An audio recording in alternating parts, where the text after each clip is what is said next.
rolling. What are some of the threats impacting the Roanoke log herd? Some of the threats, including sedimentation, a lot of dams recently been built in their habitat, and urbanization. How do the dams impact? Put your hands out of your pocket. There you go. And you can use them. Okay. And by the way, you've got a mic right there, so no need to project. He's not. He's talking. Okay, good. What's exciting? What are some of the threats impacting the Roanoke log herd? The biggest threat currently affecting log perch is sedimentation. Historically, there's been a lot of dams built in their habitat, and urbanization. How are dams impacting the Roanoke log herd? Dams prevent the log perch from moving up and down rivers, and it kind of bottlenecks the genetic flow from one population to another population. I read recently that a dam cuts off a population from one population to another about 750 miles. Have rules around building dams changed any time, like recently? Probably in the 70s and 80s, there's a lot more regulations on building dams. North Carolina is not really building a lot of new dams. There's a lot more regulations on the amount of water, the quality of water coming through dams and over dams. Do dams impact the migratory routes of the Roanoke log herd? Yeah, in the case of the Mayo and in the Dan River, log perch have gotten below the dams, but they can't get above the dams to get back to where they naturally occurred. And if young of the year are born and they wash down below a dam, they can't get back to where they were born. Where do Roanoke log perch spawn? They usually spawn in gravel, cobble runs, pretty fast-flowing water. They like deeper, fast-flowing water. They do not like sand and siltation at all. And the dams cause the siltation in the river? Well, the dam will impound the water and create an impoundment, and it will fill in with sand eventually, like here on the Avalon Dam. Downstream of the dam is good habitat, and there's log perch below the dam, but as you can see, the log perch can't get over the dam to where they historically occurred.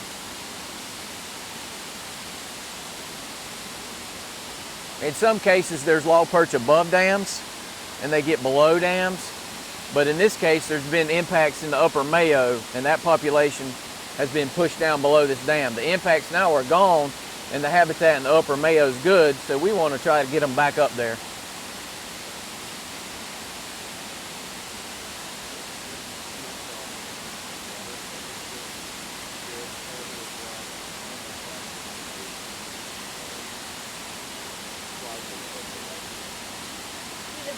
Impact the water temperature of the river, and does that impact the Roanoke log perch in any way? Yes, large dams do. High dams do impact water temperature. Definitely if they release the water from the bottom, it can be really cold, or if they release the water on top, it can be really warm. In the case of small mill dams like Avalon here, it doesn't really affect the temperature because it usually flows over, and there's enough water in the Mayo. It's a big enough river that the water temperature down below is okay. Does temperature impact the Roanoke log perch at all? Definitely in big rivers. Like on the Smith River, there's a dam at Philpott, and below the Smith River, it's unnaturally cold, so there's trout in there. And the Roanoke log perch don't like that. It's become trout water unnaturally.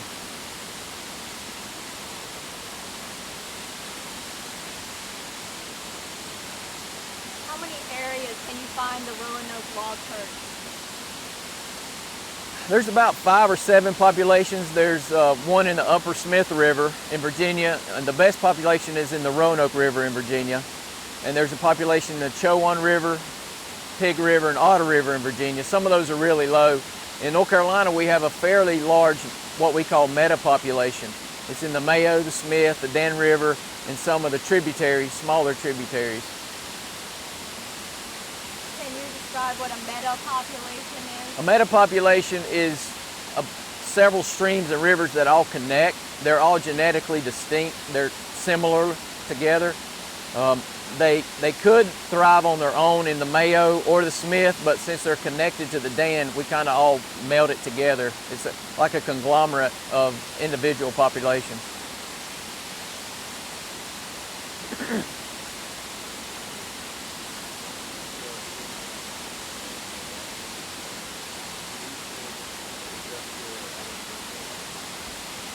Talk about the impacts of pollution on the Roanoke log perch, like agriculture or into the industrial pollution? The worst impacts have probably already occurred. They were in the late 1800s, early 1900s when we cut all the forests down and we had agriculture everywhere right to the rivers. That has been abated, that's stopped now. We're doing better with agriculture. What really has hurt them now is the dams. The dams that are left, they're not able to get back to those good areas where the habitat has recovered. Urbanization is an increasing threat with urban runoff and pollution from cars and cities. But most of the areas where the log perch occurs, it's not a really highly developed area.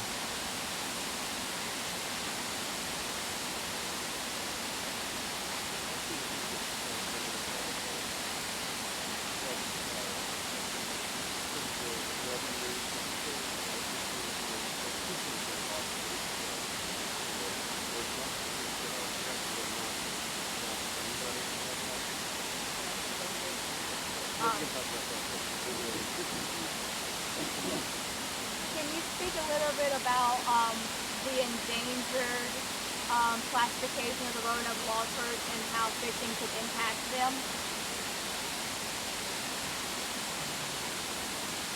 Fishing can impact the log perch, good ways and bad ways. We need people catching their predators, like bass, taking them out. But I've seen people using casting nets and hook and line catching Roanoke log perch and removing them from the river, not knowing that they were endangered species. And people use them as bait. So they'll cast a casting net in there, put them in their bucket and move them and fish with them. I don't think that occurs a lot though. They're really hard to catch.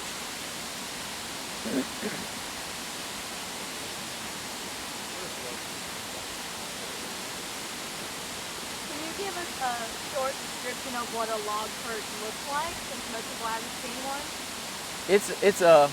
It's a darter that lives on the bottom. It grows about 6.5 inches long.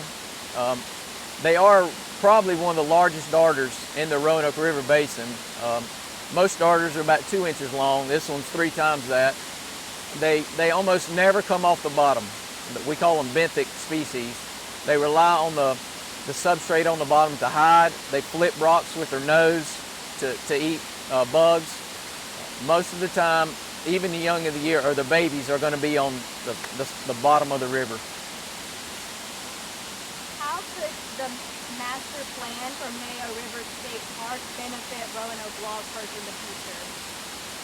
The Mayo River State Park is ideally suited along the Mayo River. It protects a lot of the riparian habitat, the buffer along the river. And I really think Roanoke log perch could be the centerpiece of their master plan moving forward, since they have so much land protection on the Mayo River. And the mission of the state parks is to conserve and protect our natural resources.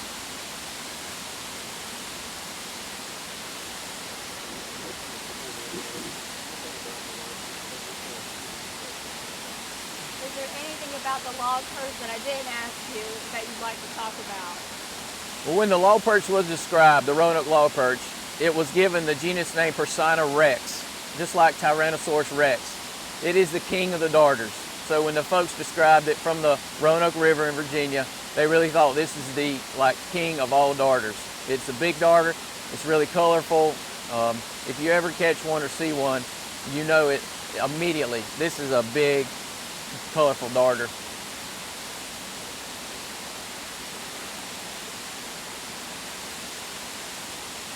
When did they become endangered?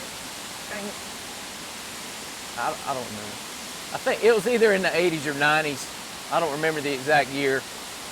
There was a push in the 80s to get them listed because they were only found in 3 or 4 populations, and there was threats to those populations. So some guys in Virginia petitioned the U.S. Fish and Wildlife Service, and they listed it as endangered.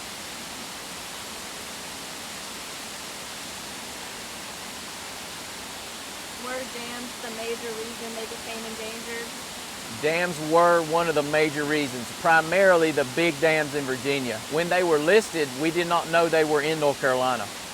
And they were just found in North Carolina in 2007.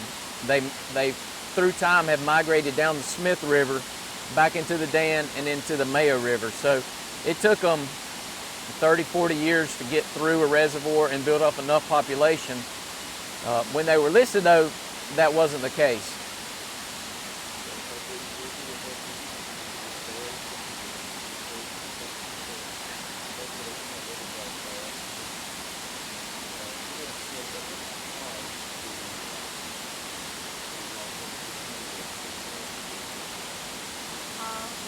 Let me ask again, what caused the log perch to be listed as endangered? Primarily because the few populations that remained did not seem to be very strong. There was really only one or two strong populations. And if we lost both of those populations, the fear was we would lose the rest of them. Through the years, as they've migrated into other rivers and become well established, the Clean Water Act in the 70s have helped them eventually. Some dams have been removed. Their population is growing and growing now, where we feel like they could maybe be downlisted or delisted. They're doing really good on their own.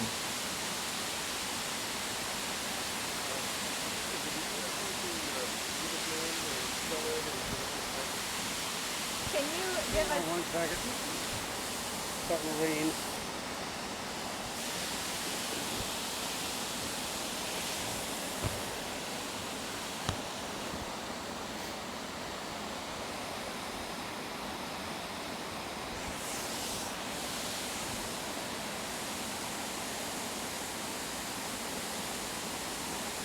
Okay.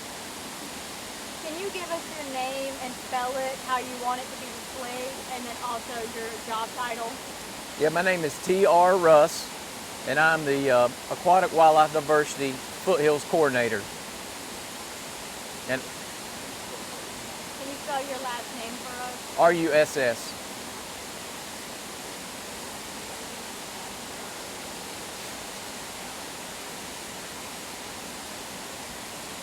Why did you become passionate about conserving different fish populations? I couldn't hear you. Why did you become passionate about conserving different fish populations?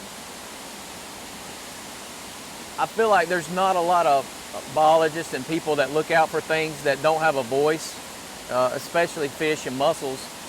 They're not like birds or mammals where you can see them very easily. Unless you put on a mask or you fish, you don't see these fish.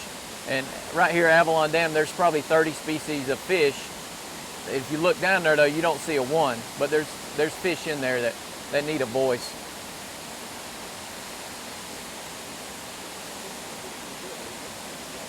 I think we're good. Thank you.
Can you tell us a little bit about the meeting tomorrow and why it's significant?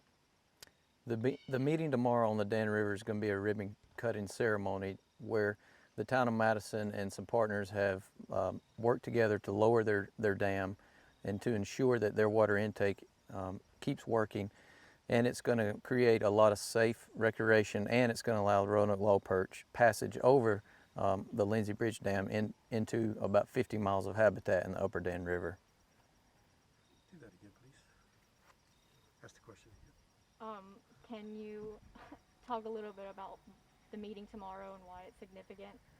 The meeting tomorrow on the Dan River is going to be a ribbon cutting ceremony for a bunch of folks involved with the town of Madison and partnerships who helped secure their dam, their water intake.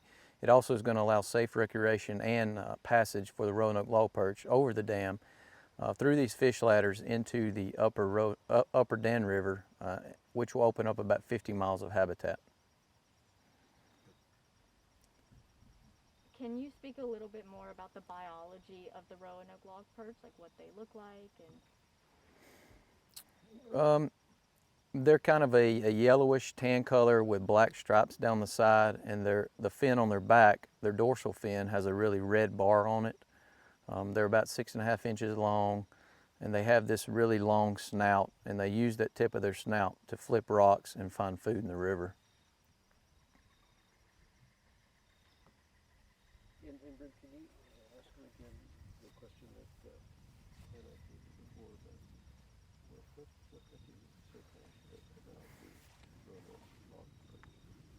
can you tell us again what made you so passionate about aquatic life in the Roanoke log perch? Through the years, I've seen how some species like birds and mammals get a lot of attention, like the megafauna, like lions and tigers, but things in the water that people may not necessarily see unless they're snorkeling or fishing for don't really have a voice, and I really see myself as giving these critters a voice in the world. And can you tell us again about how the Mayo River State Park and their future master plan could benefit the Roanoke log perch?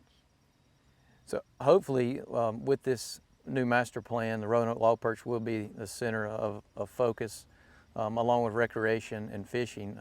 They can provide a riparian buffer along the river for people to use the river, but also protect this endangered fish.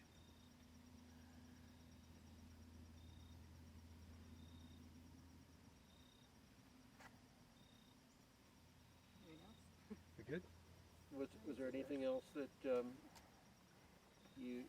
You mean to say what I do? Clear audio without the rushing water sound behind him. Even if you asked it before, we might ask it a slightly different way again. We're going to be seeing the river and the dam and stuff. Yeah, we'll be while seeing we're the here. river. We can really hear you. Maybe say, do you remember when you said how Mayo Park is in a good position to protect them because they have so much land around the river? So the question might be, you know, why is the state park important for the survival and thriving of the Roanoke log perch? And in your answer, if you could repeat that name rather than they, that'd be great. Okay. You might just ask that question, and so he can respond to you. Why is the state park so important to the Roanoke log perch?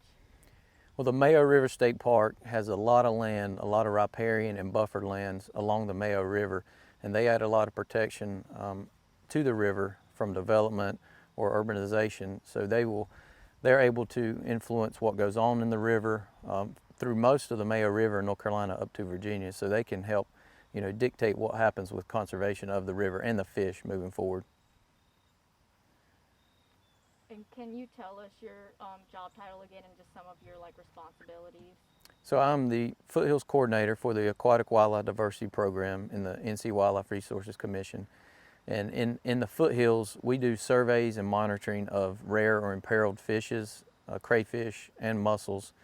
And we hop around from basin to basin, from the Catawba, Upper Yak, and Broad and Dan rivers to see how these fish and mussel populations are doing. If they're doing good or bad, how can we help restore populations, or maybe how we can help land trusts purchase land or state parks purchase land to protect these populations.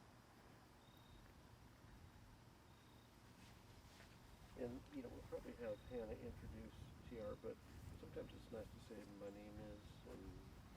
do.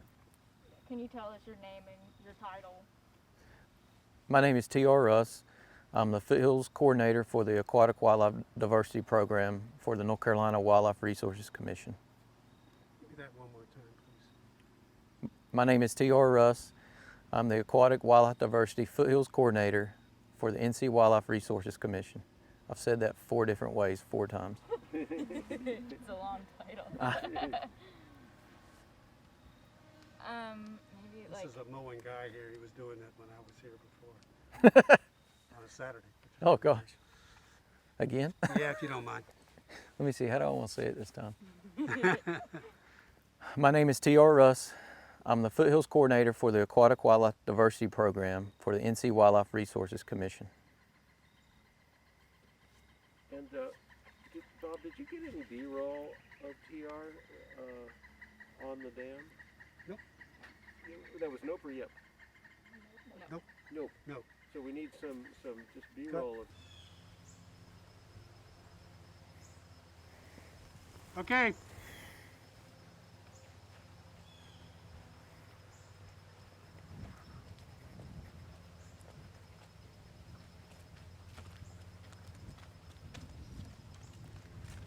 Give me one more. Go!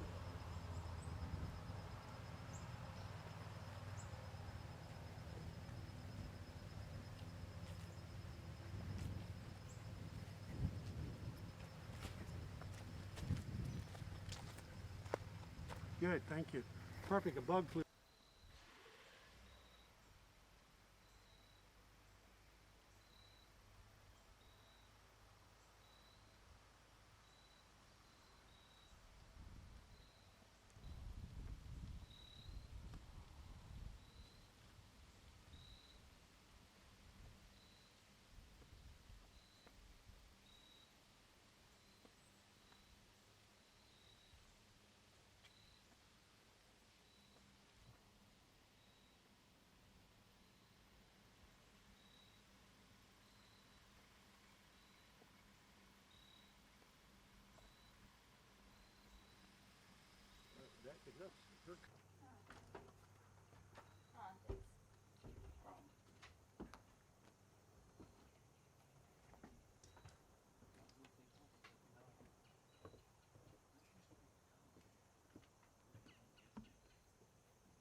That's a nice guy.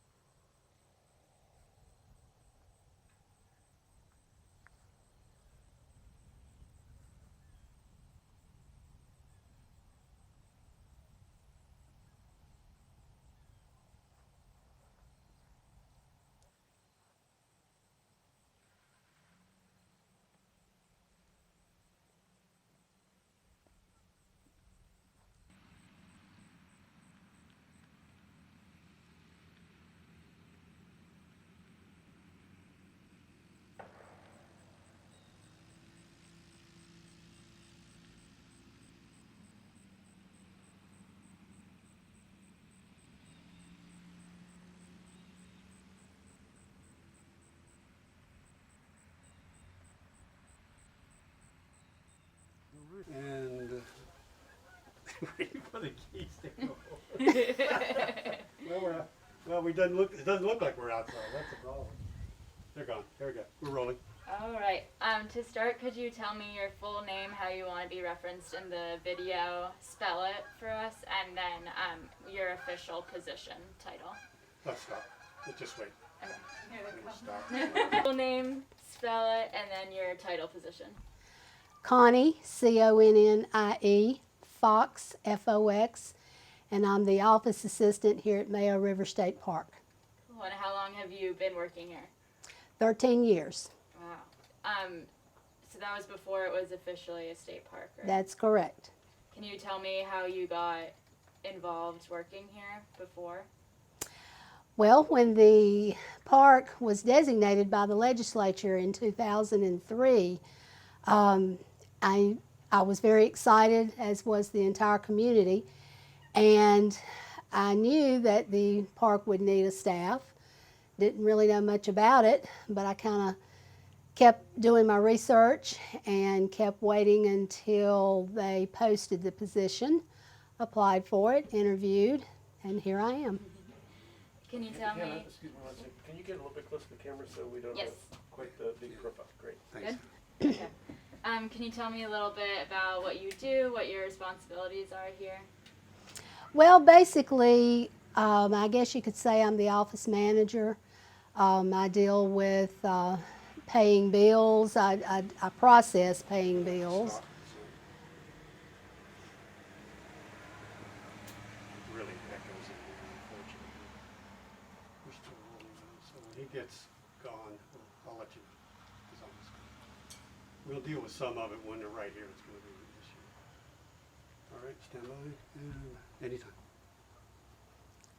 Okay, you must start over. You can re-ask the question, Hannah. Okay, ask the question. Sure. Can you tell us a little bit about your responsibilities as the office manager? Okay, I come in every weekday and do just a great deal of different things. It just depends on the day, the time. Every day is different. I process payments of the equipment and the supplies and the things that the maintenance department needs. Of course, answer phones, give out information to the public, greet the people as they come in. It's just so many different things that it's just every day's different. Was there a particular reason you wanted to work at a park like this, or like with the environment along those terms? Well, the main reason I think is that this is home to me, because this the main area of the park is a former park, the site of a former park, and I grew up coming to this former park, and it's very near and dear to my heart. I have some wonderful memories that are here, and I was just really excited about the state developing this as a state park, and plus growing into other areas as well. It was just kind of a dream job for me. What brought your family to Mayo Dan? Well, I can trace that back to my grandparents, my maternal grandparents. And my grandmother was actually born at the Avalon site of the old Avalon Mill and the village of Avalon. My grandfather and his family migrated down from Brunswick County, Virginia, after the mill at Avalon burned, the textile mill, and it burned, and they did not work in the mill, but they came down to farm the land. So my grandfather and his family farmed a lot of the land here in this area. And then after the mill burned, some of that continued on for a while, and then all of the people and the jobs in the mill and everything were moved down to Mayodan, and they moved to Mayodan with it, with the jobs and with the people. And so they just settled in Mayodan, and that's where I've been all my life. Do you have a favorite memory from growing up here? Well, actually, yes, the coming to the park. We had very good memories of the park, the former park. It's where I learned how to swim down in the pond, which at that time it was a swimming, we called it the lake. There was a diving board down there, and we had day camp here. That's where the different age groups came, and we had just lots of activities. We had crafts and swimming and Bible stories, and just a day of just really good activities for a week each summer. And also, when you were in the 5th grade back in that day, you always came to science camp here. And science camp was run by a professor at UNCG, and he brought you here, and for 2 days you did nothing but science, and went down to the creek and turned rocks over and found the crawdads or whatever, and you learned about things like that, and we called it science camp. So those are 2 really special memories that I have of growing up in the area and that are connected to the park. Do you hope that, like, maybe younger kids in your family or younger kids in the community will have similar experiences at the new state park? Absolutely. The state park is a little bit different from the privately run park, but we still have activities for kids and adults all throughout the year. Our ranger programs, things like astronomy, and we have a creek creep, and that's just 2 examples of ranger programs that we have that kids can take advantage of, or kids and their parents. Their parents are encouraged to participate as well, so it's kind of a carryover. What do you think the river specifically means to the community here? Oh, the river is a mainstay in the community. The river, as far as the town of Mayo goes, that's where the town of Mayo gets their water supply. The river has always been very important. You can trace the settlements along the river back to the Native Americans, and you along the riverbanks you can find a lot of pottery and arrowheads and things to prove that. And then after that, the area was a farmland, which of course the river was very important to the farming industry. And then when the cotton mills came along, then the river was very, very important because of the hydropower from the river that it took to power the mills and the equipment in the mills, give the electricity actually. It's just very, very important. Let's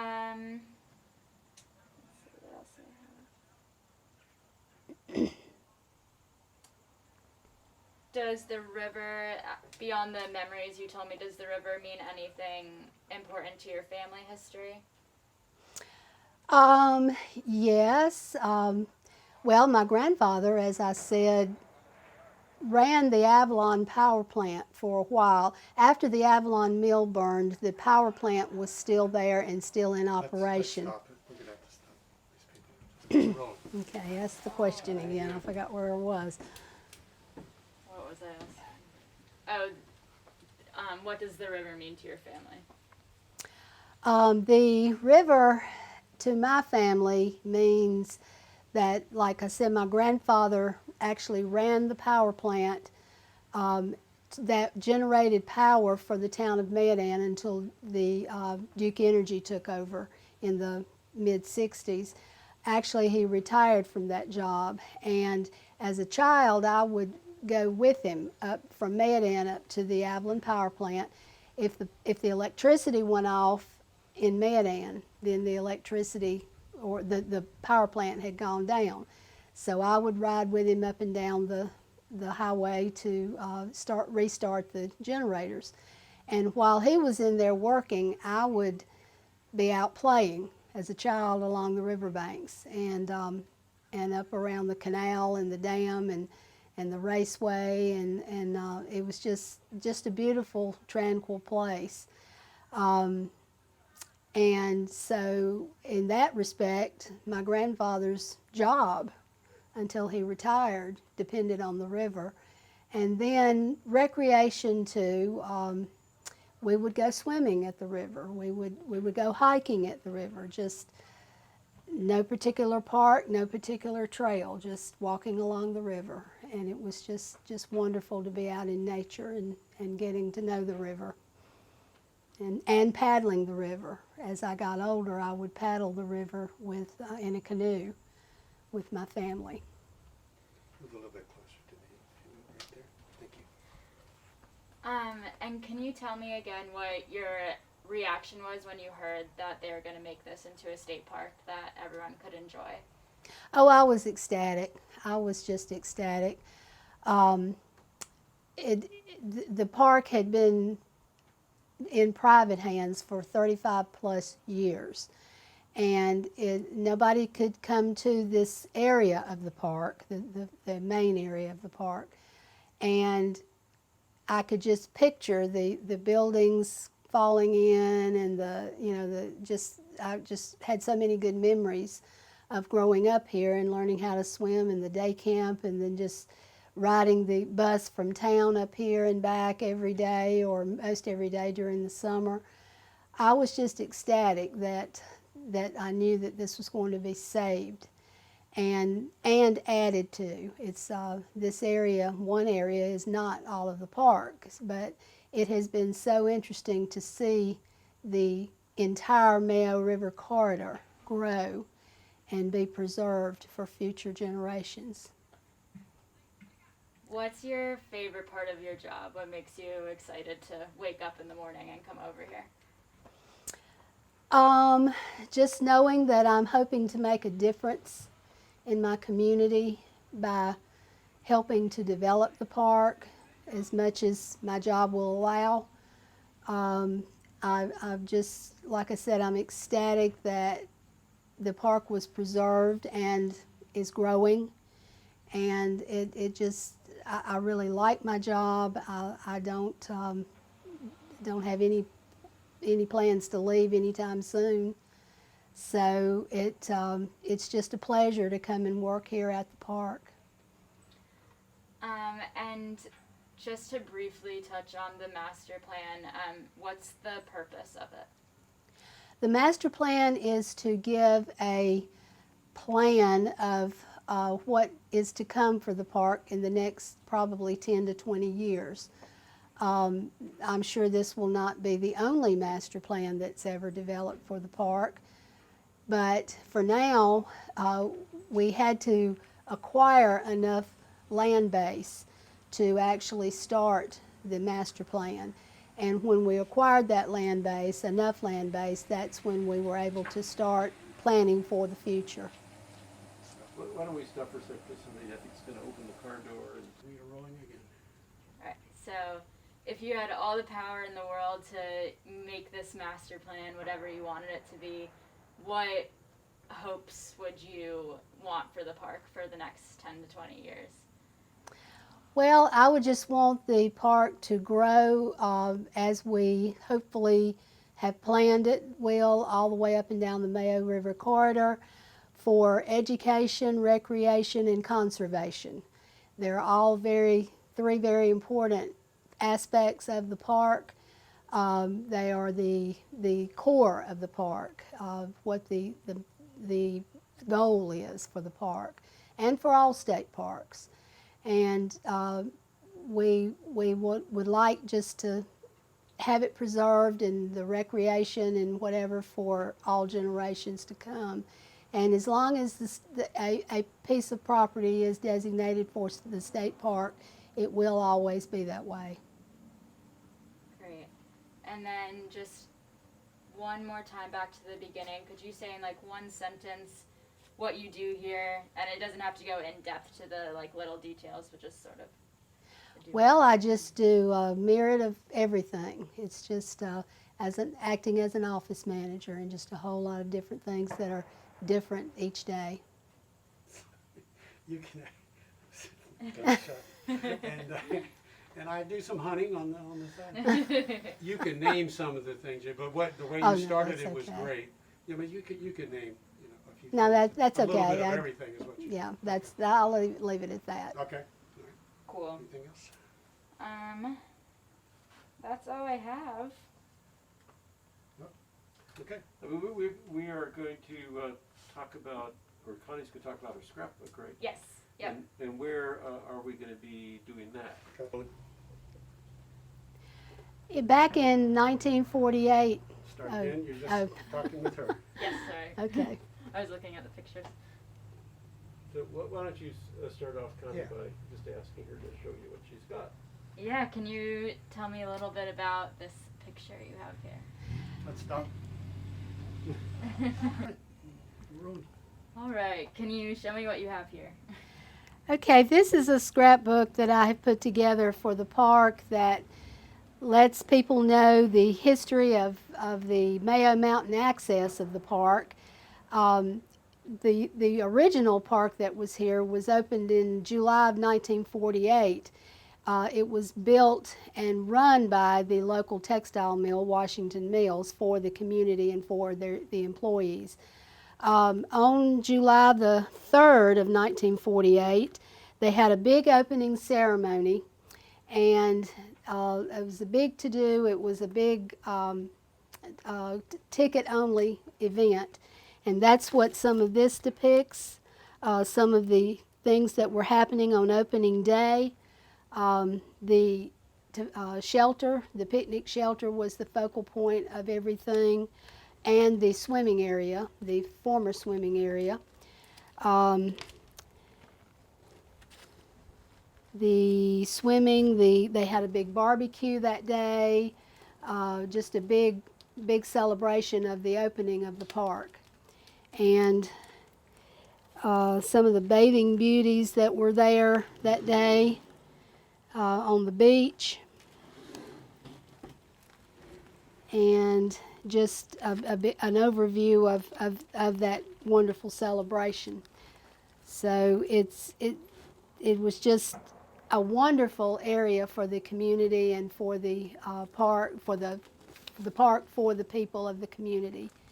And I spent many days up here myself in the park, and it was just a wonderful place to be and a wonderful place to grow up. Would you talk to Hannah about that picture near your right hand? This picture? Yeah, the beach picture? Would you Okay. talk? The beach was, like I said, one of the focal points of Say that again. When you say "like I said," we don't know that. Okay. We will ever Okay. hear that. Yeah. Okay. So it's just like for the first time. Okay. Yeah, thanks. The beach area. Look at her, please. The beach area was. Start again. I'm sorry. Go ahead. The beach area was quite popular, as you can imagine. A lot of swimming there. There were. It was bathing, sunbathing. Just a wonderful place. We had a bathhouse that had concessions, and you could change into your swimming suits in the bathhouse, and then swim all day, and then come back and get your clothes and change and go back home. It was just a wonderful place to be, and just such a community feel to it. It was just wonderful that you could do this close to your home, and it was just a wonderful place to be. Is that the river they're swimming in? No, this is the lake. We called it a lake back in the day, and the lake was what had the sandy beach area, and the bathhouse. There was concessions, and like I said, it's. Oh, there I go again. Oh, y'all might want to cut that out. Wait 1 second. Yeah, that's the mailman. Is that lake there? What's this pond now? Yes. Okay. State calls it a pond. We called it a lake. Yeah. Okay, we're good. Well, you could picnic here. There was an airplane that was here that the kids could jump on and climb on and pretend like you were going after the Red Baron or going after someone in the sky. There was hiking, just a lot of activities that for the whole family. Picnicking, a lot of activities for the whole family. Okay. What do we I wanna didn't do? like that segment too much. Yeah. Anytime. Can you tell me a little bit about the park dedication? Okay, on July 3rd of 1948, the original Mayo Park was dedicated, and they had a big celebration. They had a barbecue, picnic for everybody that was here. It was a ticketed event, and they really did it up Stop. right. Just stop.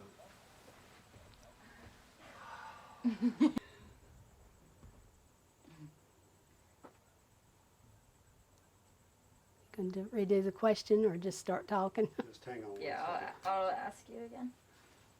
So it doesn't feel as weird. Yeah. Okay. All right. Can you tell me a little bit about the Mayo Park dedication? On July the 3rd, 1948, the original Mayo Park was dedicated. The park was built by the local textile mill, Washington Mills, for their employees and families, and they really had a big celebration that day. They had swimming and diving competitions, and the barbecue. It was a ticketed event, and about 300 people attended. And it was just, they had speeches, they had flag raising by the local scout troops, just a big celebration of the park itself, the opening of the park that was held that day. And that was just the beginning of many, many years of just wonderful memories and wonderful times here at the park with the day camps, the science camps. There was a bus that ran between town and here several times a day that they sorry, I got tickled. No, that was good before That was that. Kelly. Okay, We can That's move it. on to the Yeah, let's do books. I think we did Okay. enough Yeah. on that page. Yeah. that. You wanna turn the Okay. page and move on? Yeah. So for Well, we want to see the page turning. so- okay. Oh, for that. Yeah, hang on. Not till Bob's Hang on, ready. hang on. Yeah, close it back up, please. He's- Can you Sorry. move your... Ready, and you can turn it and start talking. Hang on, let's do it again. The wind is really blowing it around. The wind What is. if we flip to the beach pictures because those are larger? You can't really. All right.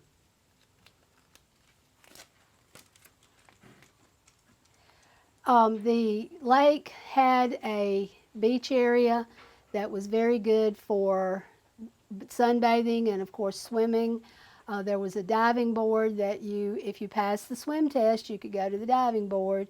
And there was a lot of diving exhibitions and just a lot of just people just enjoying the beach area and the surrounding area that day. And they did a lot of hiking, and there was a ball field, or at least a field that people played ball in, softball. They had a lot of softball games here that day, and just a lot of things that just for the community that they really enjoyed. You're shaking. Sorry, it's so sensitive up here. I'll try And to then- close up with the barbecue. Want to talk about the barbecue? Well, the barbecue was done by people from the Washington Mills. Washington Mills paid for it and had all the cooks and everything, and it was all free for the ticketed people that were attending the opening day, and it was I'm sure very good. Okay, what else do you want to do?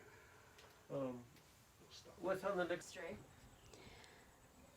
Okay, this is a book that is entitled Avalon. I can't read it upside down. The title's just Avalon, and then the subtitle on the bottom is A North Carolina Town of Joy and Tragedy. Okay, this book, Avalon, A North Carolina Town of Joy and Tragedy, was written by, Gotta look at her. oh, I'm sorry. sorry. Let's do it. In fact, could you just look at her while you're telling the title? That would be great. Okay. Anytime. This book, Avalon, a North Carolina town of joy and tragedy, was written by a childhood friend of my grandmother. Both of them were born in the village of Avalon, and they lived there until the Avalon mill burned on June the 15th of 1911. And after that, the houses and the people and all the production from the cotton mill were moved to Mayodan. They enlarged the mill at Mayodan and moved all the production and all the people down there. And this book was written by Olame Suttonfield Fushi, and it was autographed to my grandmother. And then this book, there's another book written about Avalon, A Brief History of a Fateful Town, was written by Vera Dillon, who was a school teacher here in this area. And she had written this book and autographed it to my mom. Perfect. So,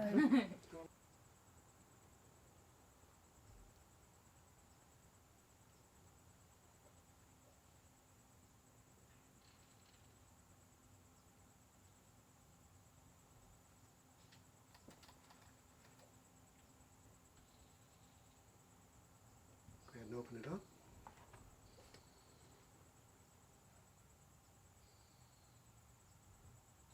Just keep holding it.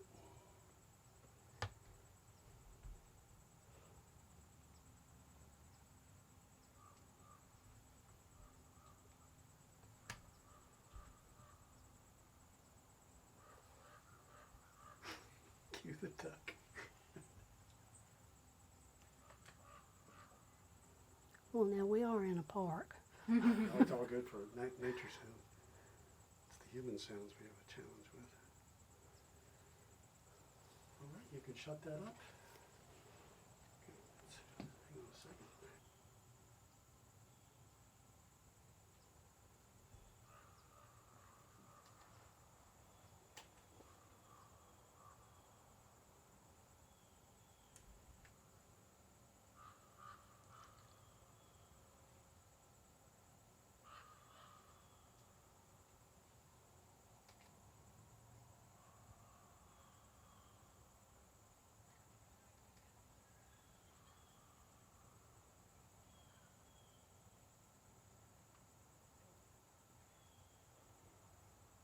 And open it up.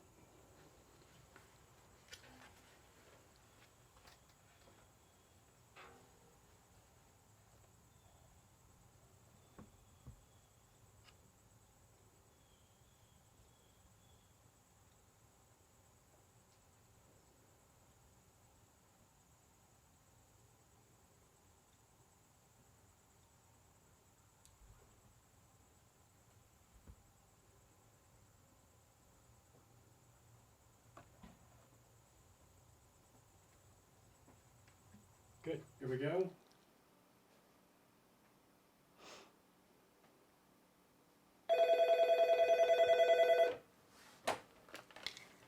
Mayo River State Park, this is Connie. Oh yes, you'd like the directions to the waterfall. Sure, I can give you that. DeShazo Mill Waterfall. That would be Anglin Mill Road, down to Smith Road, and down to DeShazo Mill Road. Thank you. Goodbye. Now tell me that wasn't staged. That was staged. Oh, I can imagine. Don't use that. Use it. All good. Roy?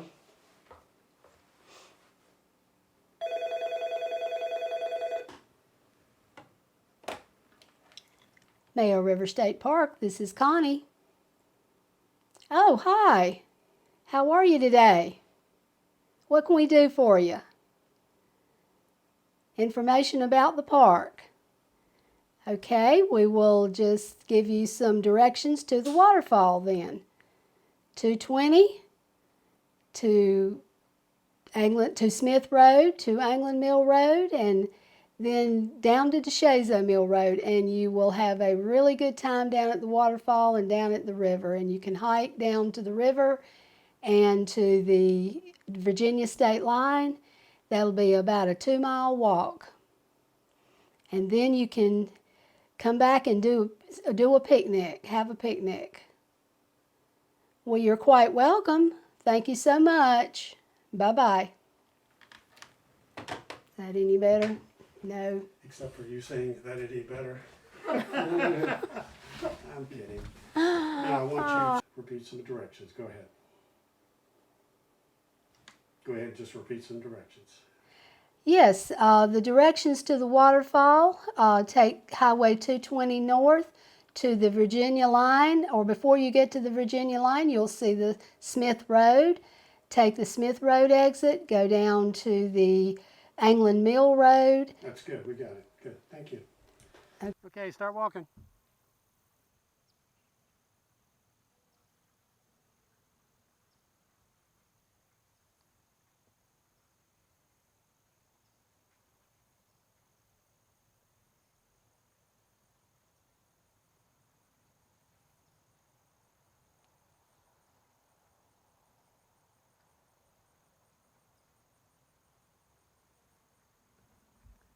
This isn't working. Okay.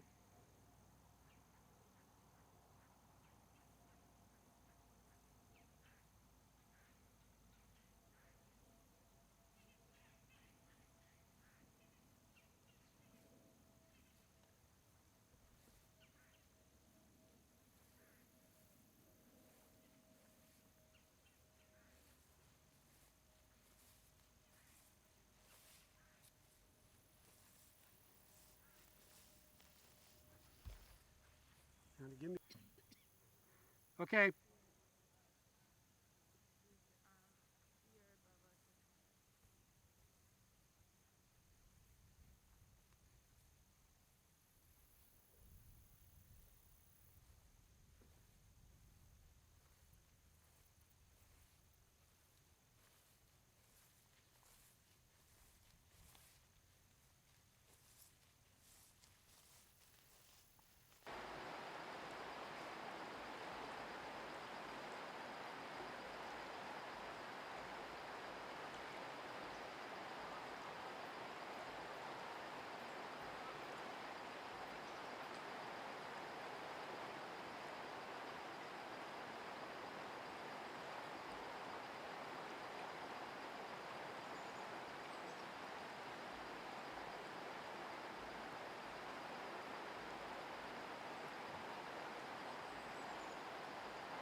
All right, so if you could please spell your name please? My last name, Your first and last name, so we can. Walter, Walter, Summerlin, Summerlin. And could you describe your job position and your title? I'm a park ranger here at Mayo River State Park, and I do a little bit of everything. I'm a jack of all trades. I've done search and rescue, firefighting, provided first aid, provide nature hikes and nature programs, patrol boundaries, do a little bit of law enforcement here and there, maintenance, just whatever needs to be done. If I could suggest one thing, Walt, I think you might like the interview better if you don't clasp your hands like that. Yeah. You get rushed. Because you guys It's an old habit from training that we're trained to do that. But use your If- hands. use your Yeah. hands, because that's how you normally talk. Yeah, yeah. Okay. You're talking to We us want to right have a now. conversation. Yeah, yeah. All right. You want me to try again? No, that's fine. We're just getting ideas stuff.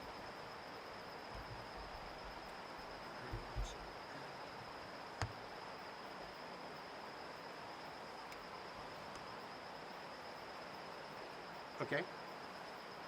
All right. Could you describe what you're looking at right behind you? What we're looking at here is a fishing veer, W-E-I-R, fishing veer. And the idea is it was a V shape or sometimes a W shape in the river made out of rocks or logs with an opening at the end that would force fish that are migrating through that V or W into a net or wading basket, depending on the culture that was using it. Native Americans used them first. After their populations declined, colonial populations took over the operation of fishing veers and used nets. And we have local folks have told us this was in operation at least till the 1900s, somewhere around there. What kind of fish would they use to catch? My best guess, we don't have a lot of archaeological evidence of what fish were caught here because fish bones don't survive as well as other animal bones, is probably a shad, S-H-A-D, shad species, maybe like the American shad or the hickory shad, something along that nature, but that's my best guess. How has the relationship between the river and the local communities changed over time? Well, the river is why the local communities are here to begin with. Mayo River State Park stretches through 9 different tracks along almost 16 miles of river from the Virginia line to the town of Madison, North Carolina. And there are several places on the park where there were either in an industrial mill site, like the textile mill at Avalon that we were at earlier, or grist mills. And there were several grist mills. There was one just downriver south of us, about 200 yards, and another one about a quarter of a mile upstream. So rivers are why people were here. They were either getting water, to the point that even towns around here are still dependent on surface water for their drinking water to this day, or they were using water for power, to power their grist mills or lumber mills.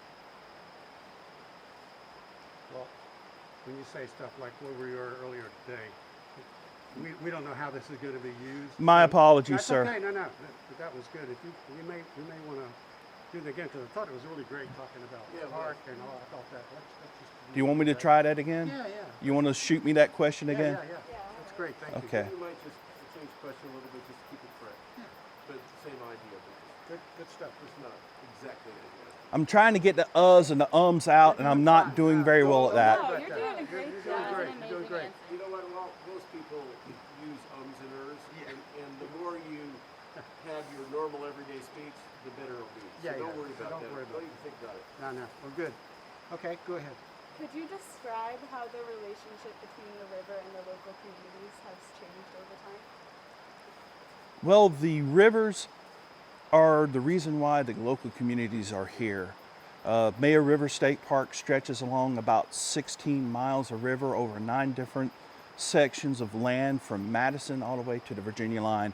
The town of Madison is there because they were using the river as transportation in a type of boat called a bateau that they were moving tobacco downriver to Danville, Virginia to trade.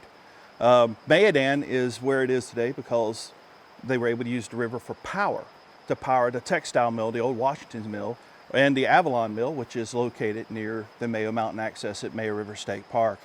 Also, grist mills were in operation all along the river. There was one about 200 yards south of here, and another called Anglin Mill, Anglin, and then one about a quarter of a mile north of here called Deshazo Mill, Deshazo. And they provided opportunity for trade. They had barter stores at those mills. They also ground mill for flour, and during the off season they would change their belts from one set of gears to another to operate lumber mills in the off season to produce lumber. Also, the communities here are dependent upon the rivers for drinking water to this day.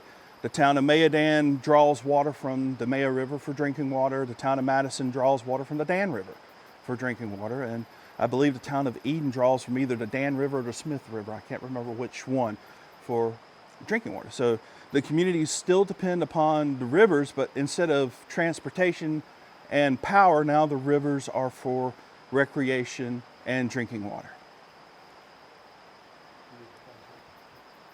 What native tribe lived in this area? From what evidence we've seen, the Saura, S-A-U-R-A, which were also active around Hanging Rock State Park.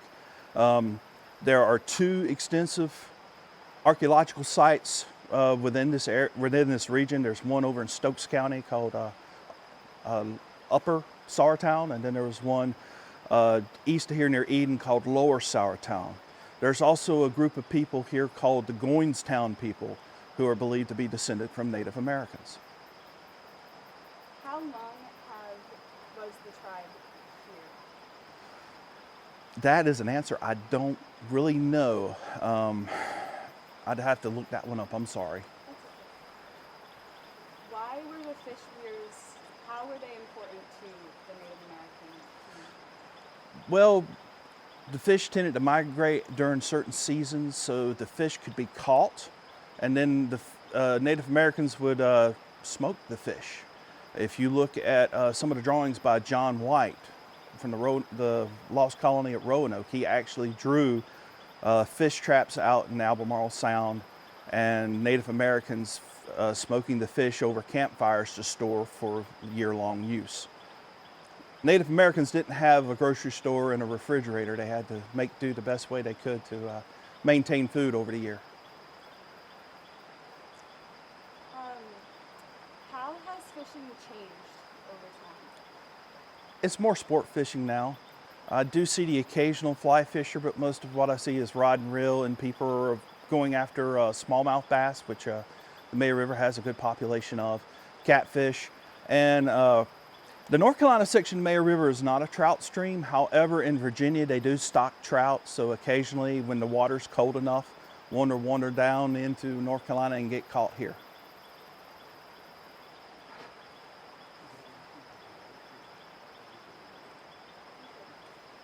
You can talk with your hands.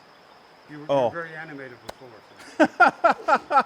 I don't want to. I'm the son of a Baptist preacher. What do you expect? I want you to be good. Good. Still rolling. Are Roanoke log perch present in this part of the river? They haven't been found here yet. They have been found south of here near the dams, but they've not been found here yet. Would the conditions for this river be decent for their living? They would be very favorable for the Roanoke log perch as far as water temperature.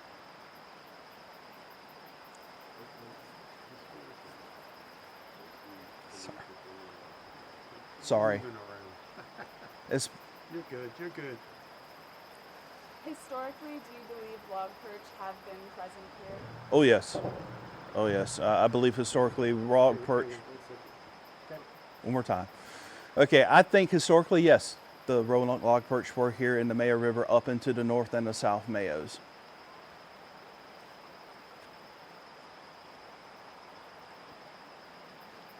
there anything else that you would like to talk about that we haven't touched upon? Repeat that one more time, I couldn't hear you. Is there anything else you would like to talk about that we haven't asked you yet? In regards to the weir. The veer? Not anything I can think of right offhand. Sure.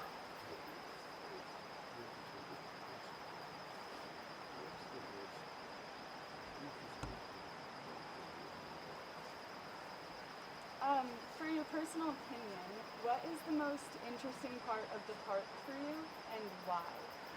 This section from the Angling Mill access up to the Shaza Mill access, because you have a beautiful beach. You got a class 3 rapid called the Boiling Hole and a couple of class 2 rapids, which is unusual for this part of the Piedmont. And if you keep going up the trail, you'll end up at the waterfall on Fall Creek, which was an old mill site, really neat, nice little about a 10-foot drop of pegmatite granite. So it's not the kind of granite that you have over at Mount Airy at the quarry that they make monuments out of. It's called pegmatite because it's got little impurities in it, like pieces of rock and small pieces of gravel, so it doesn't cut well. But it is still very erosion resistant like regular granite.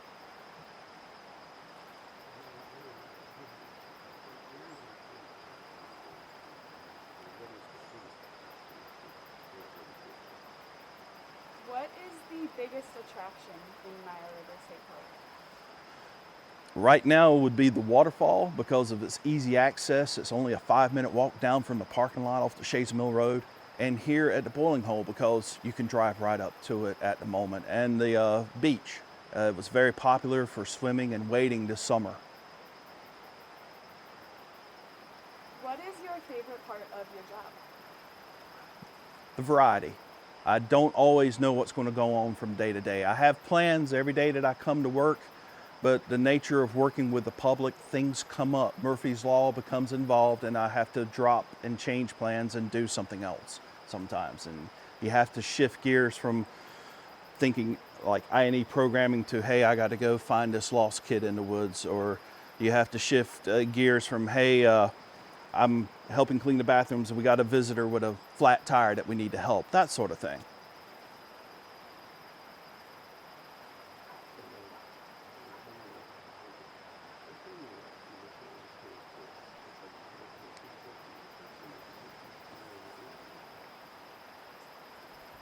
Hanging Rock in this part of the state gets a lot of attention and attraction and visitors, but not so much this park. Why is that?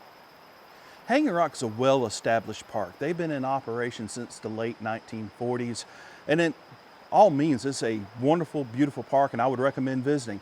Mayo River is a new park. We've only been open as a state park to the public since 2010, so we're still in development. We're still building this park from the ground up, so we don't have the facilities that match other state parks as far as campgrounds, cabins, overnight facilities, bathrooms, stuff like that. We're still trying to build.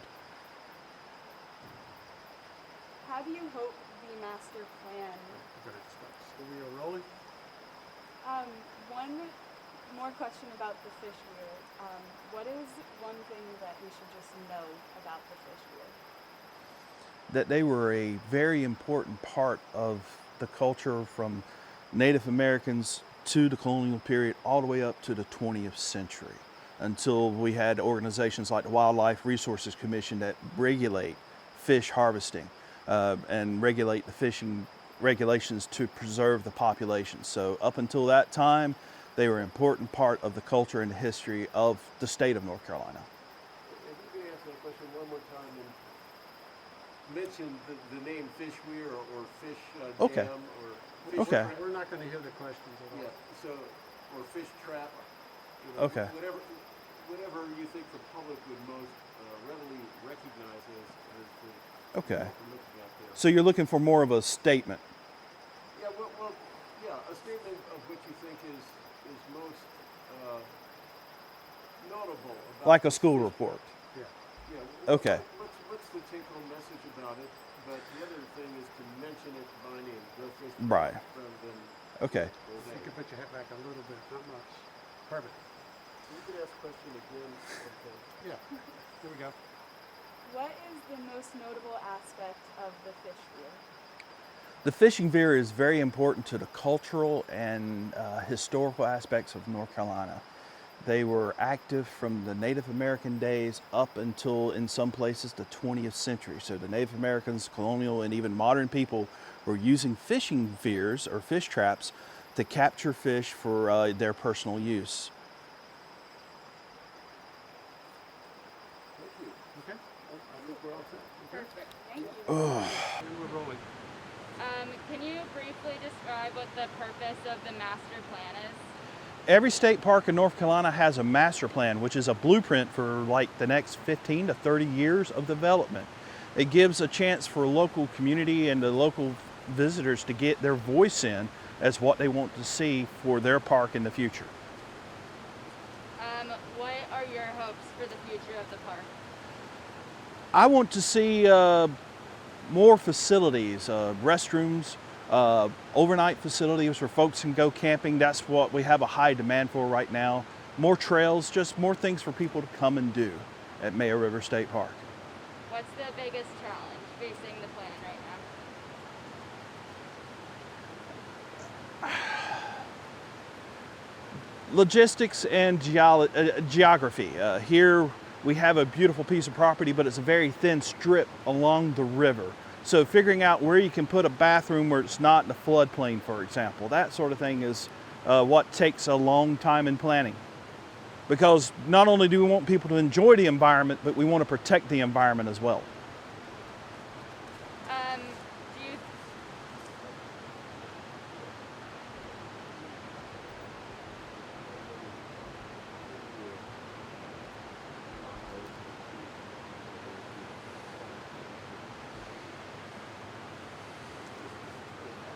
Okay. How many trails are there here, and how many miles of land border the river? The park, over the 9 different tracks we have here, borders the river for about 11 miles, give or take. We have about 3 miles worth of trail at the moment. We have 2 miles over at the Mayo Mountain access, going on up along the ridge of Mayo Mountain itself. And then we have a short half a mile stretch going past the waterfall at the Shays and Mill access, but you have to come back the way you came, so that's about a mile's worth of trek. There's also a couple miles of unofficial social trail that existed before the park bought the property. We don't mark it, we don't encourage folks to use it, but it is there. How can the park balance the needs of the visitors and protecting the environment? One of the ways we do that is ecological surveys. We don't know what you're talking about. We're not going to hear it. Thank you. You just gotta kind of repeat your Yeah, question just and kind of your repeat it. Okay. One of the issues we deal with in development of a park is protecting sensitive species, both fish, animal, plant, and one of the ways we do that is environmental surveys. We study, figure out which areas have significant or sensitive populations, and we avoid those in our plans. How involved is the Roanoke log perch in the plan right now? That's a very good, the Roanoke log perch is a very good question. At the moment, we've not found any examples north of the dam, but if we ever find examples north of the dam, then we can start managing for them. We already have some sensitive species in the area, like the Edmund snake-tailed dragonfly, which only occurs in about 10 counties in the world, and this is one of the places it occurs. And even though they're not sensitive, they're still very cool. We have a lot of birds of prey that live around here. I've seen good examples of osprey and bald eagle using the Mayo River.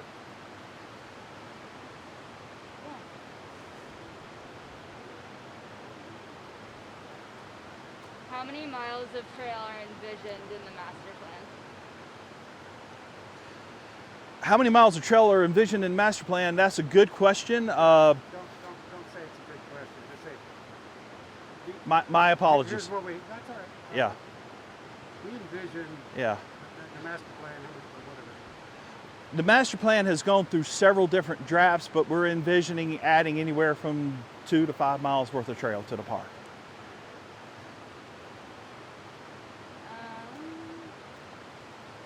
Why is protecting and growing the future of the park important to you? Say that one more time. Why is planning and growing the future of the park important to you? The development and the future of this park is important to me, and it's important to this community because of future development. If anyone comes up this way, up US 220, you're going to see signs that say Future Interstate 73. Greensboro and the Triad are growing, And eventually Rockingham County is going to become a bedroom community if trends continue. So we need to protect as much of the environment for people to have green spaces to go to and enjoy before development takes over. At the moment, Mayo River is one of the few rivers that you can float down and might see maybe one house or one mobile home or maybe one satellite dish or something like that in the woods. So you're not seeing people's backyards, but it's one of the few rivers in the Piedmont you can do that now. Cool. That's all I have. That was a great answer, thank you. So there wasn't a ribbon cutting, but there was a ceremonial groundbreaking. Oh, So okay. she got that. That's- But yeah, she so said we- that we were pretty deep into it because the mayor like introduced her when he Oh, was like geez. talking about all of it. So I feel sorry for Brandon. Oh, he would have gone crazy if we'd been there. Oh, God. But she said that the coordinates that she sent are to the parking lot.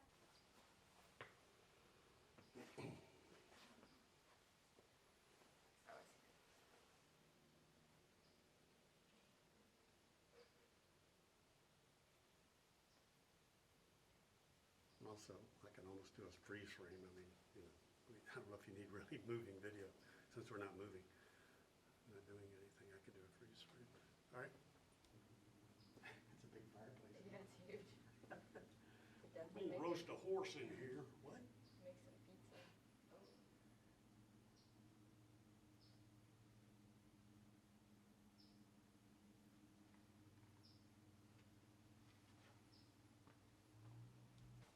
Oh, also 10 is the beach that we were at. Sandy Beach. Okay.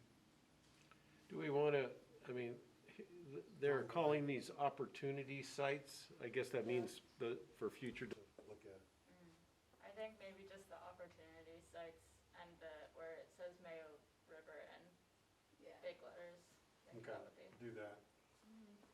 Were we at the old Mayo Iron Bridge? No, No, I don't think no, so. we were down there. No, we were at the other one. Yeah. We're at number 12.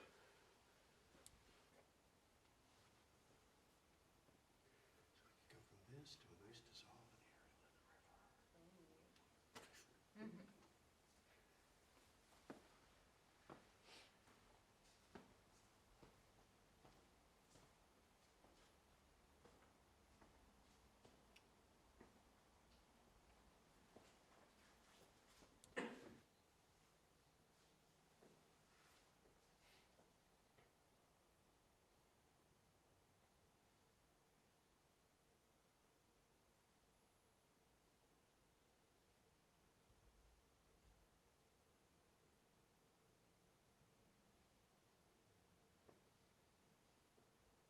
Stand a little bit wide.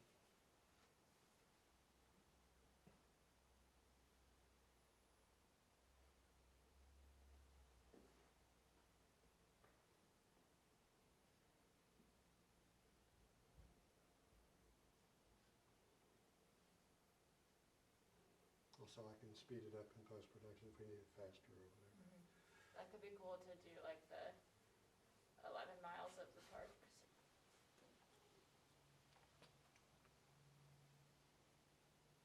Not sure what the green area is referring to. You know what that, It says, I don't think it's part of the park. the legend says the green is the park. Opportunity site L is the Oh, Kmart. well, this apparently part of the state park if Tom, it's. Tom, you're in the shot. Sorry. Your hand come in the shot. All right.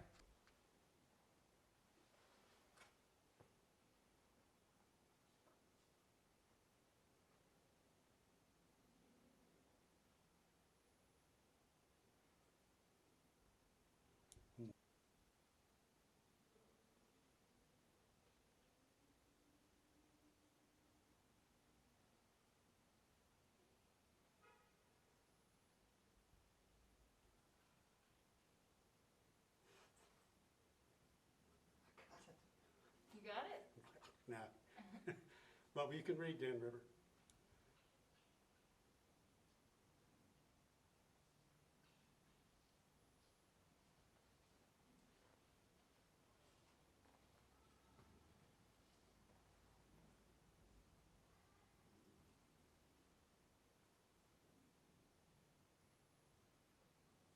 that's good because it's showing it's continuing on down here too.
video. Sorry. 1, 2, 3. You just talked to my video. I don't know how to do that. Mayor, and thank you all for being out here today. This is a great project, preserving our natural resources like the Dan River and providing our residents with another park, another avenue to explore the Dan River. This is going to be great not only for Madison and Rockingham County, but I think for the entire state and region as well. And so thank you, Mayor, for everything that you've done and all the partners that have been involved with this. I know Mayor Myers is a real go-getter when it comes to this project. He really cares about this, and so do Senator Berger and I. So we're glad to see that this is happening, and thank you again.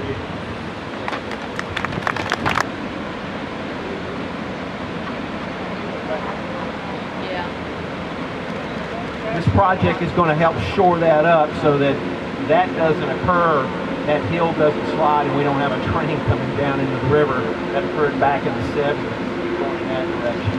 So that's one of the benefits of this. But back to, we had a meeting that was set up by Miss Edwards with Darla, with TR, and Sarah, and Bill Lester, and they began to explain to me about finding the Roanoke log perch, which they thought was extinct, but wasn't.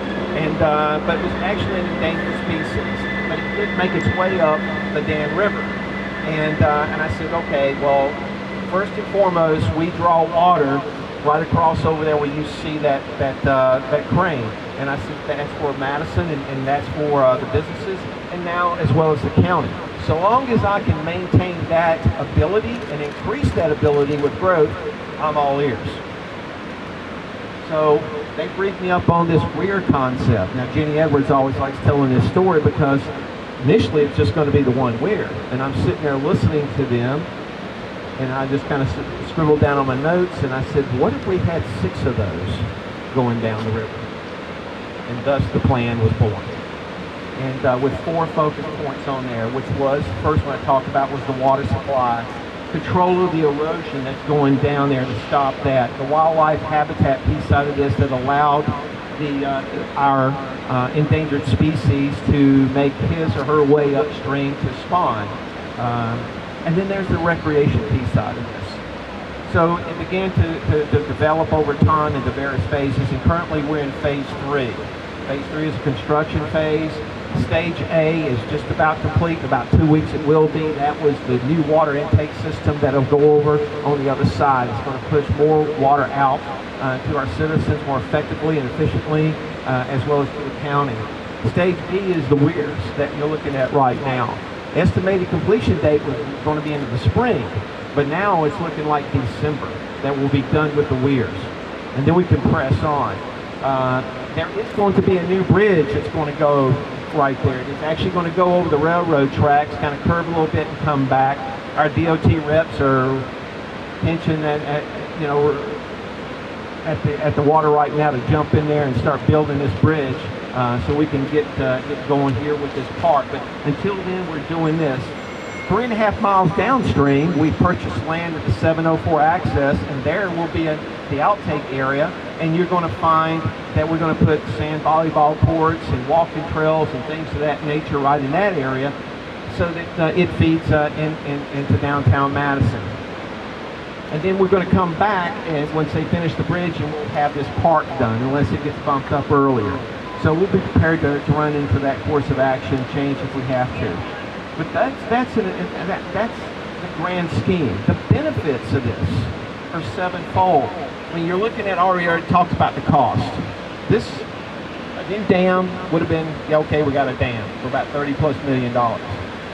But due to gracious grants and in-kind contributions from our wildlife partners over here, you're looking at a project that's less than $8 million. And so now you've got that. We're securing the water piece out of this. The enhanced economic development. There are 5 of these in the United States. I think 4 of them are in Colorado, 1 of them's in Pennsylvania. Estimated economic return on this type of project is around 250,000 visitors per year with an estimated income around $30 million. Not just to Madison, but to the county. And the jobs that it creates from that. So it's a huge economic value to this right here. I like this piece. This is the education piece. I gave you a little bit of history. This weird technology is Indian technology that's thousands of years old. Next month is our National American Indian Heritage Month. So this kind of goes hand in hand with that. So you're seeing their technology in play right here. So now our schools can come down here, both our middle and high school and our colleges, and they've got a virtual classroom of what's going on right here. They want to major in environmental studies. They want to look at history. They want to look at science and math and engineering. This is here. This is a great place, and I'm sure Chris Bass, our engineer, would be happy to escort them around at times. We've already talked about the environmental piece. Some of you saw some of the sand. I got to ask, is that normal? No, it's not. That erosion is going to go away with this engineering that you see right here. And then there's the recreation piece out of this. It now opens up, as Senator Berger said, 50 miles of the Dan River that was never, ever available before. At the same time, it's allowing the ecosystem to continue to survive and move upstream. Rockingham County becomes a destination. With this, with the Ferris Park Mountain Bike Trail, with the trails that are over in Eden, Stovall, and Reedsville, and the lakes and the rivers there, we will become a destination. The other counties around us do not have this capability. You've got it on the east, you got it in the mountains. There was a gap here that we didn't have in the middle of the state, and you got the beaches. Now we're connecting the dots on this. So this is going to be great for the whole state, not just to Madison, not just to the county, but to the state as a whole. So with that right there, I think I've said enough. We've had a great weather. We were sweating this, but by the grace of God, we had great weather here today. So without further ado, what we're going to do is do a ceremonial throw some sand out in that direction with a shovel. Like I said, we could have done this earlier, but COVID and its problems didn't allow us to do that. But however, this allows you to actually see what weirs look like, instead of just looking at a drawing. Without further ado, we're going to do a little ceremony right here, and then we've got some refreshments over there. And again, thank you on behalf of Madison as the mayor, to everyone that came in attendance here today. Thank you. Opportunity to be here, and one of the things that really impresses me about this project is the list of organizations that are part of what's happening here, and I think that's a recognition of the importance of outdoor recreation in North Carolina, the importance of this project to outdoor recreation, but also the importance of this project to the idea of preservation of species and opening up the river for not just human use, but make sure that we've got the river open to preserve our natural resources. I am told, excuse me, I'm told that we're looking at an additional 50 miles of the Dan River being opened as a result of this project. And the opportunity for kayakers, for folks who will want to come to this park that's going to be here at some point is something that will be a huge benefit to Rockingham County, a huge benefit to the Madison-Mayodan area. And I think just the number of people that are here today and the number of organizations represented is just a preview of the importance of this project. Mayor, thank you for letting me be part of this, and appreciate everybody being here. Thank you, sir. It's an honor to have you here. Representative Kyle Hall.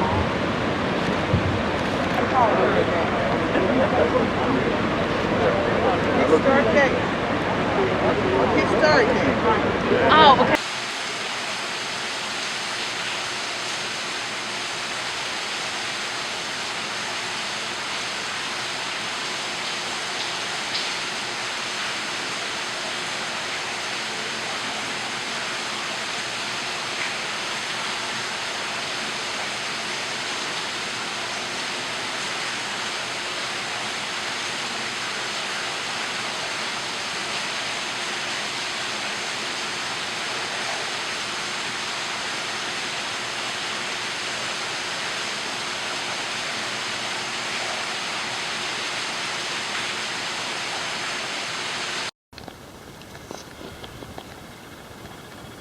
Okay.